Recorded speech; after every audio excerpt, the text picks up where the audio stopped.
Hello guys, I hope you all are doing good. I am Vaishali Khan and we are discussing the optical communication. Today in this video, we are going to talk in detail about the wavelength division multiplexing. What is WDM? How we can do the WDM? And what are the components required for the WDM process? And we will be talking in detail about the different components as well. At last, we will be seeing the limitations of the WDM and the applications of the WDM. So this is how we are going to complete this session. So this session is going to be really interesting and informative one, and I hope you will be watching this video till the end and you will be getting the full information about the WDM. So let's start our discussion with the need of the WDM. We are moving towards a world where every day we are using a lot of videos, right? Even I am communicating to you with the help of this video. So videos have become the inevitable part of our daily lives. Now when we are using the videos over the internet, we require the high speed internet. The data rate should be high, the capacity of the channel should be high, the bandwidth of the channel should be high, and for that we can use the optical fibers, and for that the WDM, which is the wavelength division multiplexing. Here we are using the different wavelengths which are multiplexed over the same channel, which means I am sending the signal over the different wavelengths and I am combining these signals and sending it over the same channel. So what are the different needs other than this for the WDM? First, as I already told you, we require channel capacity. So the channel capacity can be upgraded, right? I want the higher channel capacity so that I will be getting the higher bandwidth and higher data rate and higher speed. So the channel capacity of the existing fiber can be upgraded without adding any new component in it. So this is the first need, right? And the second need could be the transparency. We can send the signal in any format over this channel. We can send the high speed signal. Even if I have a low speed signal, I can send it. I can send the synchronous signal. I can send the asynchronous signal. I can send the analog signal. I can send the digital signal over the same channel. So this is called the transparency. So channel can carry any transmission format, right? Then we have the scalability. What is the scalability? Which means if I want to add some users, right? Let's suppose in your home your Wi-Fi is having 5 users, and if you want to increase the number of users, you are going to scale it. So we can install equipment for additional demand, right? From 5 users to, let's suppose, 10 users is your additional demand, and we are going to install the equipment for the additional demand without changing the basic structure. So this is called the scalability. We can increase the number of transmitters or receivers, right, without changing the basic structure. Then the wavelength routing and switching, right? So here we are taking the wavelength as another dimension, right? If I want to send multiple signals over the same channel, what I can do? I can make the channel over the different space, right? I can use the first space for first signal transmission, the second place for second signal transmission, and third place for the third signal transmission. So I can use space as a dimension, then I can use the time as the dimension. I can send the first signal, then I can send the second signal after the first signal, and after that I can send the third signal. So I have sent the signal at different times. Similarly, I can send the signals over the different wavelengths as well, and this is how the wavelength is acting as the new dimension, as the time and space. So for that I will be using the routing and the switching algorithm. So with the help of routing and switching algorithm, we are going to combine multiple wavelengths and we are going to decouple and decombine multiple wavelengths as well. So this is the architecture. Now the things will become more clear. So here you can see we have the N terminals. So for the N terminals, I have installed the N transmitters. So these are working on the different wavelengths. So these are the transmitters which are sending the signal at the different wavelengths. So now here the transmitters would be lasers or LED. So I want such lasers or LEDs which are sending the signal over the different wavelengths. Then I will be using the multiplexers. The multiplexers are going to combine all of these signals over the different wavelength. Right? So the multiplexer combine different wavelengths of the signal and it send it over the same optical fiber. And when I have the long distance communication, I can use the amplifiers as well. I can use different optical amplifiers as well, dependent upon the range of the communication. If the range of the communication is larger, I have to use the optical amplifiers so that the attenuated signal will again increase in its value, right? So its amplitude is going to enhance with the optical amplifiers. Then we have the demux, which is again going to send the signals over the multiple wavelengths as a separate signal. So right, demultiplexer is going to send the signal as separate signals, right? And these separate signals are sent to the separate and receiver. So this is my unidirectional flow of information. Flow of information was there from this direction to this direction only. We can have the bidirectional information transmission as well. Here I can use the transmitters also, and here I can use the receivers also. So in that case, I will be sending the signal in both of the directions. So here mux and demux would be combined, and as I need, I will be using it as a mux, and as I need, I will be using this component as the demux, right? For receiving, I will switch to the demux, and for transmitting, I will switch to the mux over here, right? So this is how we will be having unidirectional and the bidirectional flow of information through WDM. Now we have basic elements like the active elements and the passive elements. So the elements which are doing all of the things over here can be classified as active or passive elements. We are going to see what is the difference between active and passive elements. But first let's see what all things the active and the passive elements are doing in this architecture. So it is going to combine the signals like over here. It is going to distribute the signal like over here. It is going to isolate the signal so that the reflected signal won't go back towards the transmitter, and it is going to amplify the optical power at the different wavelengths like the optical amplifiers. So now I hope you understood what are the different active and passive components. What is the requirement of them? So all of these functions can be done with the help of active and passive components. So first, wavelength division multiplexing that was happened. So it uses only two wavelengths, 1310 nanometer and 1550 nanometer, right? So in this wavelength division multiplexing, we are using the two wavelengths only. We can use the more number of wavelengths in DWDM, which is called the dense wavelength division multiplexing, right? We are going to talk about the dense wavelength division multiplexing in the upcoming video, right? So you are going to join me in that video as well, so that you will be understanding the WDM in detail. So now here only we have two operating wavelengths, and how we can do the wavelength spacing with it is based upon the laser line width, right? What is the line width of the laser? If I am using LED, the line width is more, so that time I cannot use the multiple wavelengths. So here I have to use the lasers only, right? It depends upon the optical filter bandwidth as well. What kind of optical filters I have used, what is the bandwidth of the optical filter, so that I can separate two separate signals, right? So we have some passive optical components. We are going to talk now in detail about what are the different passive optical component. First of all, you should understand what is a passive optical component.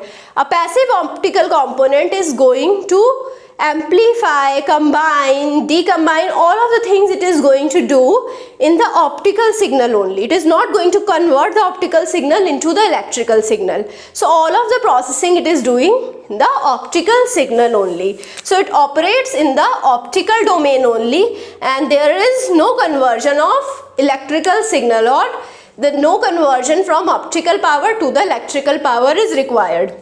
Right, for example, we will be having the wavelength selective splitters or wavelength selective couplers. We had already talked about the 2x2 couplers, the n×n couplers, the star couplers in the previous video. So you can go and watch what are the couplers and what are the different parameters associated with the couplers as well. So couplers are the passive elements, right? So we can have the wavelength selective couplers or splitters. So I hope you understand what is the role of couplers or splitters. Splitters are going to split the light and couplers are going to combine the large streams of light. We can combine even n×n signals, right? So if I have n signals, I can combine them. I can split the n signals as well. So here we are fabricating it using the fibers only. We are not requiring any diode because there is no conversion, the electrical signal that is needed. So we can do the processing in the fibers or waveguides only. So fabrication is done using the optical fibers or waveguides. So these are fibers, optical waveguide or the micro optics based only, right? We don't require any diode, right? So now coming to the filters, multiplexers and routers. What are their applications? So it is going to do the wavelength selection, the channel add drop. We are going to talk in detail about the channel add drop in the next video, right? What is channel add drop structure? How we can have the different type of add drop structure. Add drop structure are going to add some signals or they are going to drop some signals. So when I send a signal from the transmitter to the receiver, sometimes I want to add some signals, sometimes I want to drop out some signals. So that we can do with the help of channel add drops, right? So we can have lambda selection. So how we can drop some signal? First we have to select that wavelength, right? So then we can have the decreased amplifier noise with the help of filters. We can use the filters to reduce the amplifier noise, and these are the basic building blocks of multiplexers and demultiplexers, because the routers can be used inside the multiplexers as well as demultiplexers. So what are the requirements for the filters, multiplexers or routers? So the insertion loss should be less, it should be robust, it should not degrade with the use, right? So it should be tunable, right? I should not change the structure if I want to operate it at different wavelength, right? So if I want to operate at different wavelength, I can just change the temperature on any electric parameter, so it can be accommodated easily with the different wavelength also. So this is called tunable, right? Then it should have the flat pass band. The pass band should be flat so that there should not be attenuation. Then we should have steeper slope. Slope should be steeper because there the transition from on and off condition should be very fast, right? And we should have the less dependence on the polarization. It does not depend upon the polarization, right? So it works very good with transverse as well as longitudinal polarization. So now coming to the next type of component, that is fiber Bragg grating, which is also called the FBGs. So wherever we have the grating, we are going to send some change in the phase, or we are going to send some change, periodic change in the refractive index. So here at the core, if I do the periodic change in the refractive index, I will be having the change in the phase. So let's understand what is a fiber Bragg grating. Here we have changed periodically the refractive index of the core. So it was first researched by the Communication Research Center, Ottawa in Canada. So it was first used there, and it is called the passive component. It is used as a passive optical band reject filter, right? So in the band it is working, it is going to reject all of the component over there, right? So if it is acting like this, so in this band it is not going to pass any signal, and here it is going to pass all of the signals. So this is a band reject signal. So in the optical nature, so if the light is of particular intensity, it is going to reject it. Otherwise all of the intensity it is going to transmit.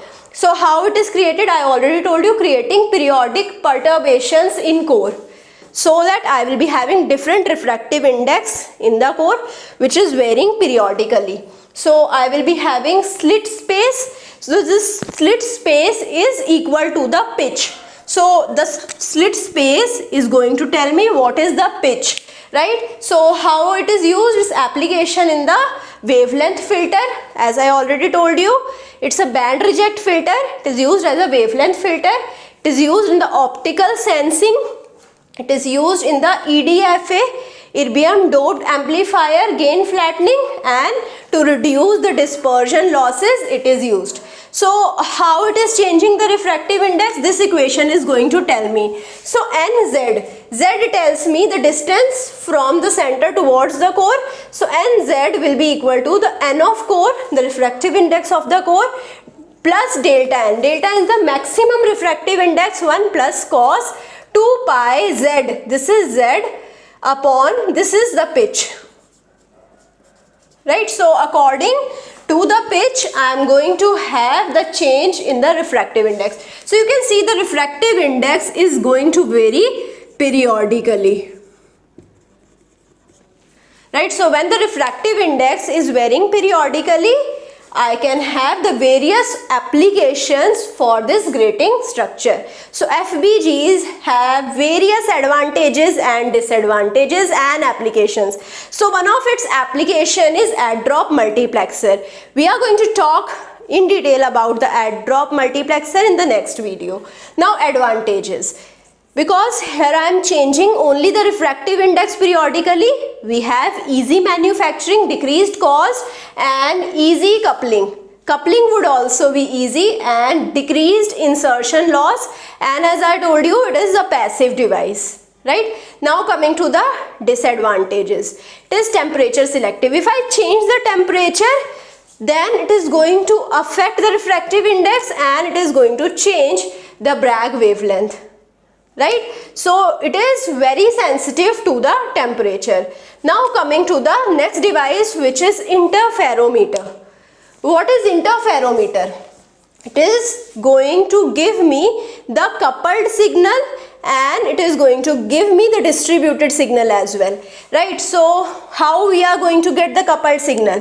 We have two signals, EN1 and EN2. So we are going to send these two signals to the coupler. So this is the coupler that we have, right? This is the coupler of the distance D. So it is going to couple the signal in both of these dimensions.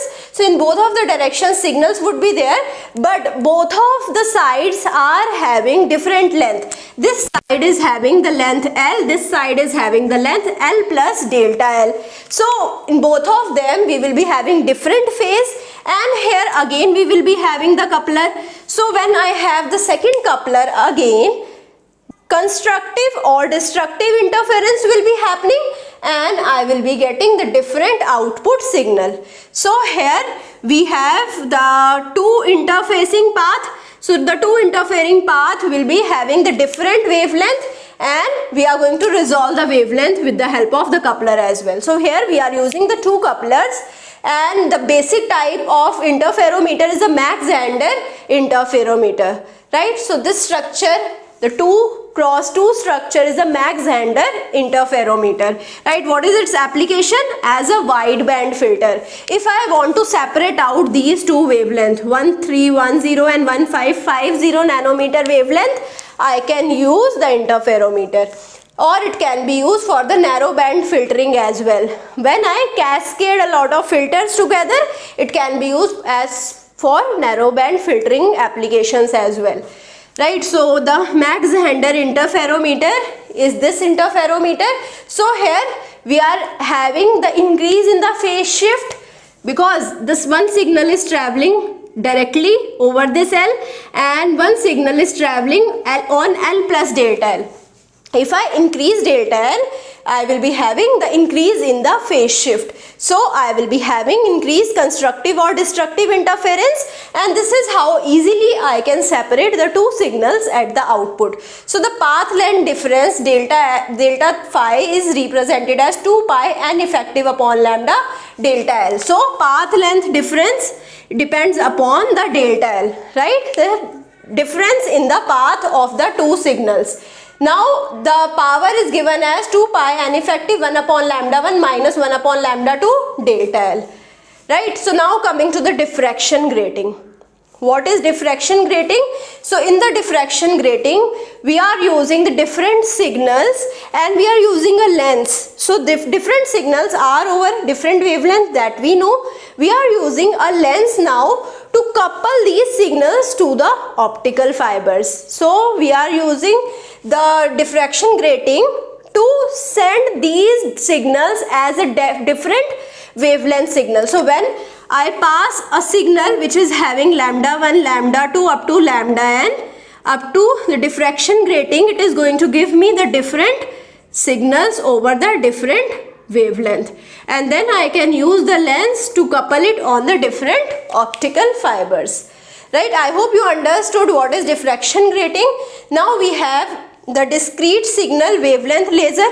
Here this type of laser is costly. As I told you, we have to use the sources at different wavelength, and here I can use the lasers only. So when the lasers are operating only on a single wavelength, becomes really costly. So discrete single wavelength lasers are very costly.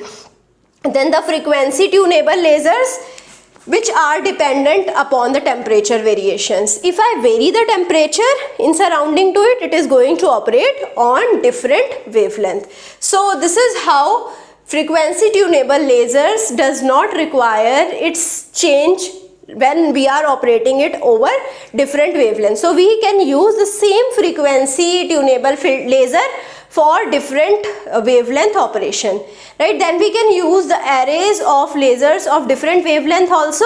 If I have arrays of lasers, these are going to send the different signals over different wavelengths. So what is the tunable filters? Tunable filters are the active components. Whenever I can tune it to the different wavelength or frequency without changing the structure itself, or with changing the temperature, electric field or any other parameter outside the structure. So if I am tuning it to different wavelength, then I can call it as the active component, right? So here these are the tunable filters, which are the electronic interferometric filters. So these are the interferometers only, but these are electronic or these are active, right?